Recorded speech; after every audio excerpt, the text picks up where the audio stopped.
Hello everyone. आज हम फिर से एक टॉपिक लेके आए हैं आपके पास। आज जो हमारा टॉपिक है वो ऑयल बेसिस में लेके है कि बहुत सारे कन्फ्यूजन्स रहते हैं कि कौन सा ऑयल हमको यूज़ करना चाहिए। तो आनंद सर हैं हमारे साथ, तो आनंद सर से हम पूछते हैं कि हमको कौन सा ऑयल लेना चाहिए। सुमित सर, ये एक बहुत बड़ा टॉपिक है। ये रिलेटेड है फैटी एसिड से, डाइटरी फैटी एसिड से। तो मैं बहुत ज़्यादा डीपली नहीं जाऊंगा, मैं ऊपरी ऊपरी आप लोगों को बताना चाहूँगा कि ये एक्चुअल में कौन सा ऑयल बेटर है और कौन सा नहीं खाना चाहिए। ये डाइटरी फैटी एसिड पे डिपेंड करता है। इसमें सैचुरेटेड फैट होता है, अनसैचुरेटेड और पॉली में भी दो होते हैं, सैचुरेटेड और अनसैचुरेटेड। तो जो आपका सैचुरेटेड एक्चुअल में ये कार्बन और हाइड्रोजन का मिक्सअप होता है, जिसमें भर भर के कार्बन और हाइड्रोजन मिक्स है, वो सैचुरेटेड कहलाता है। और जिसमें बॉन्ड हो जाता है बीच में, वो अनसैचुरेटेड रहता है। पॉली में भी सेम रहता है, कार्बन और हाइड्रोजन का बॉन्ड होता है। तो डिपेंड करता है कौन सा सैचुरेटेड है, कौन सा अनसैचुरेटेड, कौन सा पॉली में भी कौन सा सैचुरेटेड और अनसैचुरेटेड। तो आपका सैचुरेटेड फैट में घी आता है, बटर आता है, ठीक है। और इसमें आपके अंडे के येलो पोर्शन भी इसमें सैचुरेटेड फैट होते हैं, और मटन के फैट में भी सैचुरेटेड फैट होता है, और चिकन के फैट में भी सैचुरेटेड फैट होता है। ये आपके सैचुरेटेड फैट में आते हैं। और पॉलीसैचुरेटेड में आपका दो होता है, एक ओमेगा 3 और ओमेगा 6। तो ओमेगा 3 में आपका अलसी का जो होता है ओमेगा 3 में आता है, और जो ओमेगा 6 होता है, ओमेगा 6 में आपका सोयाबीन और आपका सनफ्लावर, ठीक है, और आपका नारियल का तेल, ये आता है। तो अब टॉपिक ये उठती है कि हमें कौन सा लेना चाहिए।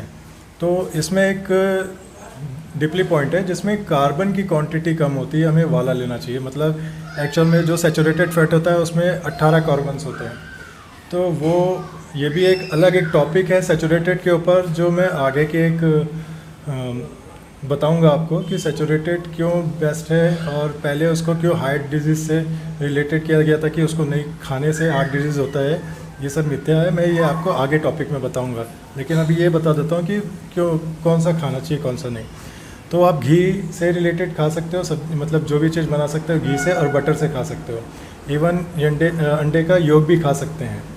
तो वो डिपेंड करते हैं आपके वेट के ऊपर, मतलब आप हैवी हैं तो कितना खाना है, क्योंकि सैचुरेटेड आपको अलग और भी चीज़ों से मिलेगा, ठीक। तो सैचुरेटेड में हमने देखा कि आप घी, बटर, अंडे का योग और मीट के से फैट से ले सकते हैं।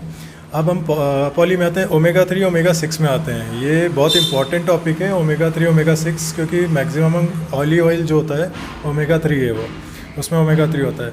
तो हम ओमेगा 3 और ओमेगा 6 पॉली जो होते हैं उन्हें हम हीट नहीं कर सकते, क्योंकि ओमेगा 3 जब हम हीट करते हैं तो उसमें कार्बोनिक करके एक पदार्थ छोड़ता है जो कि बॉडी में सूजन लाता है, और वो कैंसर का भी कारण बन सकता है। आप उसे ऊपर से डाल सकते हैं लेकिन उसे हीट नहीं कर सकते, ओमेगा 3 ओमेगा 6 को।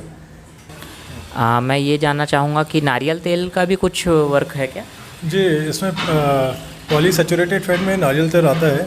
इसमें कार्बन की जो क्वांटिटी रहती है वो कम रहती है, और नारियल सबसे बेस्ट माना जाता है खाने के तेल में। मतलब आपके सनफ्लावर, इन सबसे बेस्ट वो नारियल का तेल रहता है। उसमें भी दो चीज़ होता है, एक हीट बेस होता है, एक कूल बेस होता है, प्रेस होता है उसको बोलते हैं। कूल प्रेस या कूल बेस दोनों बोला जाता है। तो उसमें जो कूल प्रेस होता है वो सबसे बेस्ट कहलाया जाता है। मतलब उसमें क्या होता है, उसके मॉलिक्यूल डेड नहीं होते।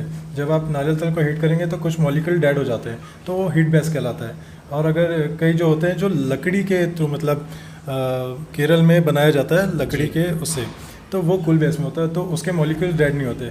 तो ये इसका एक्चुअल में इसका इसलिए बोला क्योंकि इसके कार्बन के जो चैन है वो बहुत कम होते हैं।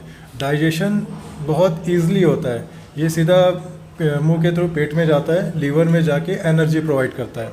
सैचुरेटेड फैट थोड़ा कॉम्प्लिकेटेड डाइजेशन होता है, इसके मॉलिक्यूल्स बड़े होते हैं। ये लीवर में जाता है, फिर वापस ब्लड में जाके अपने मॉलिक्यूल्स छोड़ता है, फिर लीवर में जाके ये एनर्जी प्रोवाइड करता है।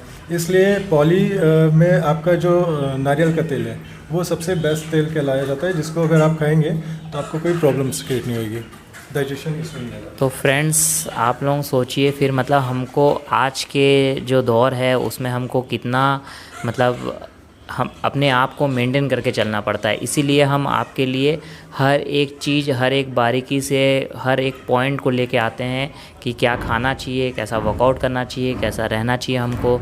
इसीलिए फ़िटनेस का जो भी हमारा जो चैनल है, इसमें हम सारे रिलेटेड जितने भी हम कोशिश कर रहे हैं आपको सबसे अच्छे अच्छे जो भी जानकारी हैं देने की कोशिश कर रहे हैं। तो अच्छा लगे तो प्लीज़ लाइक करिएगा, शेयर करिएगा, कमेंट करिएगा, और जो अभी तक सब्सक्राइब नहीं किए हैं प्लीज़ सब्सक्राइब कर लीजिएगा। Thank you.